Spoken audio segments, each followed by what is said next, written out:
Get your Ticonderoga, Mr. Webb. Like a grocery store, a librarian should have a wide selection of items. A librarian, like a store manager, should not refuse to stock prunes because he has no taste for prunes, or onions because he is allergic to onions. These are the things I think about, Mr. Webb, when I go to the grocery store here in Montgomery. Sorry. Montgomery. At any rate, a library should be the repository of all sides of a question. Were books part of your childhood, Miss Reed? Oh, yes. Yes, we had books in our home. My father's study was lined with shelves and shelves of books, in cabinets made of oak and glass. They reached to the ceiling.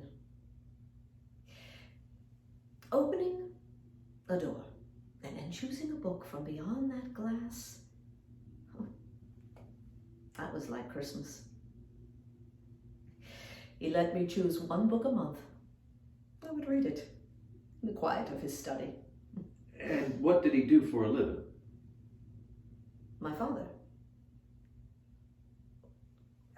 My late father, Charles E. Reed, was a doctor. He was the head physician at Culver Military Academy in Indiana. Yeah, we moved there from North Carolina when I was a baby. The physicians, at least in those days, were more transient, I think. My father once said, "Doctors go where they are needed."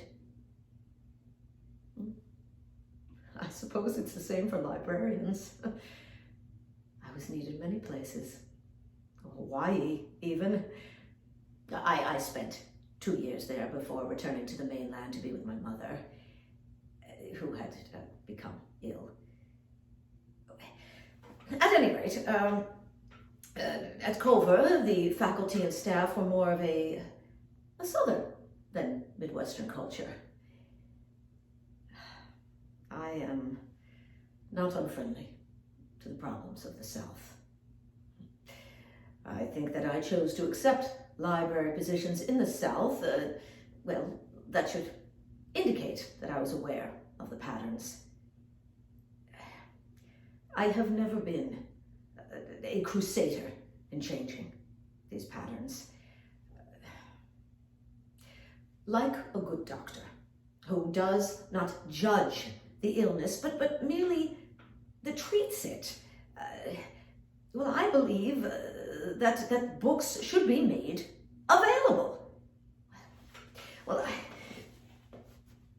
I believe that the free flow of information is the best means to working out the problems in the South, the nation, and the world.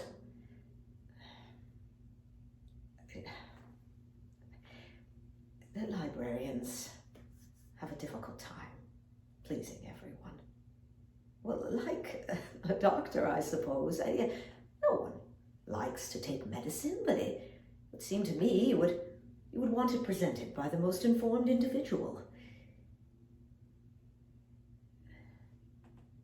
Doctors and librarians. I never made that connection before. Miss Reed?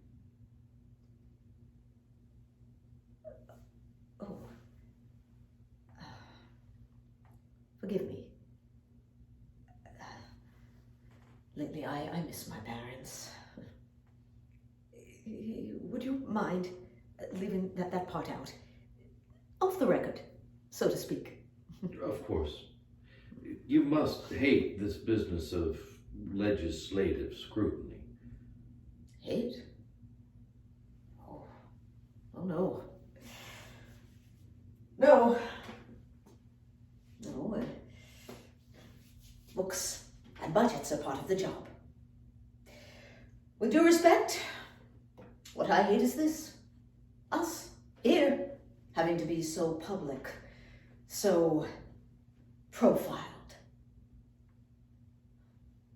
I would always hope that the books would speak for me.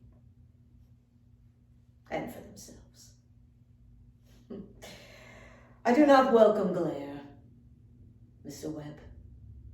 I prefer the soft light of a lamp, the quiet solitude of a study, like the kind my father had. But sometimes glare is a necessary evil.